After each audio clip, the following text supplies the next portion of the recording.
This is Radio Nepal. I'm Kaushal Ghimire with the news, the headlines first. Prime Minister Pushpa Kamal Dahal Prachanda says cabinet will be expanded soon. CPN Unified Socialist forms 3-member task force to do homework on joining government. Social Security Fund unveiling a scheme today to address issues of Nepali migrant workers. And Russian President Vladimir Putin says China's peace plan for Ukraine could be used as a basis to end the war. Now the news in detail. Prime Minister Pushpa Kamal Dahal Prachanda has said a process to give full shape to the government has started, laying the foundation stone of a road upgradation project in Gorkha yesterday.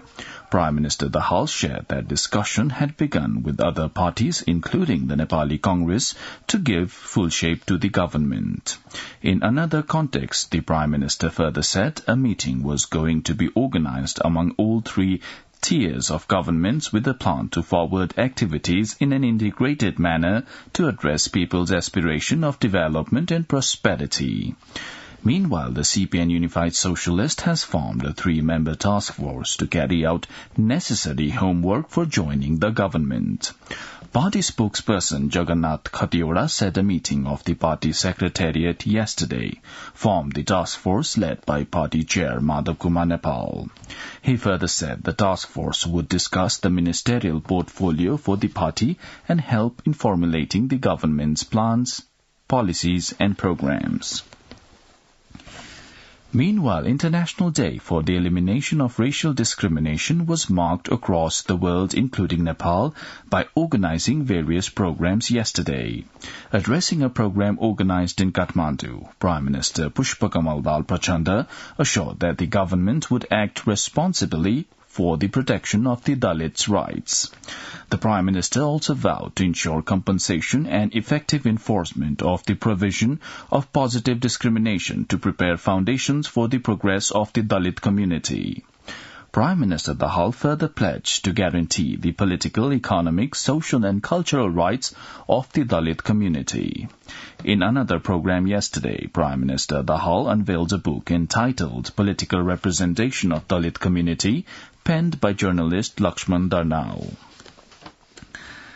Minister for Communications and Information Technology Rekha Sharma left for India yesterday.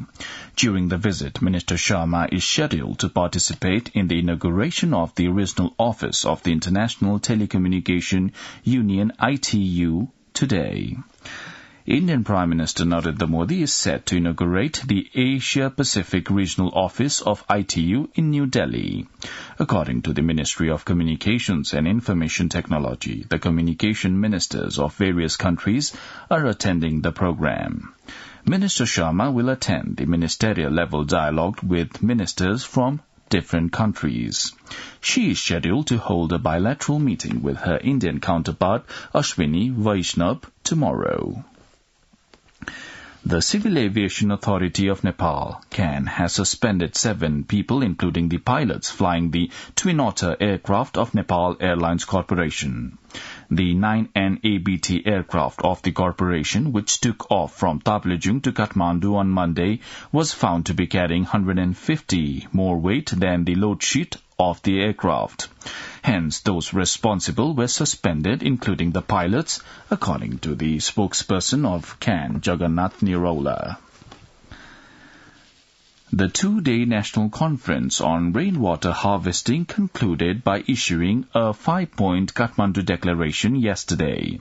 The conference was organized in coordination of the Ministry of Water Supply with the support of different government and non-government organizations at the initiation of Smart Wash Solutions Private Limited and Water Aid Nepal. The conference determined that rainwater harvesting was a sustainable measure to reduce acute crisis of water during winter season in Nepal. You're listening to Radio Nepal's 8 a.m. English News Bulletin. On to some international updates now. Russian President Vladimir Putin has said China's peace plan for Ukraine could be used as a basis to end the war. But Putin said the plan could be put forward only when they are ready in the West and Kyiv, according to the BBC. The Russian leader met Chinese President Xi Jinping on Tuesday in Moscow to discuss the conflict and relations between the two countries.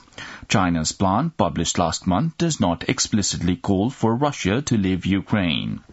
Listing 12 points, it calls for peace talks and respect for national sovereignty without specific proposals. But Ukraine has insisted on Russia withdrawing from its territory as a condition for any talks, and there is no sign that Russia is ready to do that. Now sport. The Prime Minister Three Nations Cup Football Championship is kicking off in Kathmandu today. Nepal, Bhutan and Laos will compete in the championship. In the opening match today, Nepal is facing Laos. The match will start at Nepali time 6 p.m. in the evening. Now, the general weather forecast for the country for today, according to the Meteorological Forecasting Division, the weather will be partly to generally cloudy throughout the country.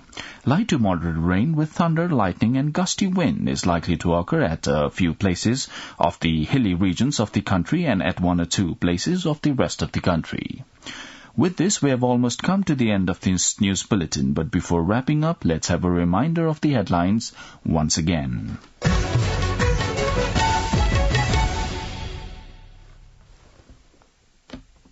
Prime Minister Pushpa Kamal Dahal Prachanda says Cabinet will be expanded soon.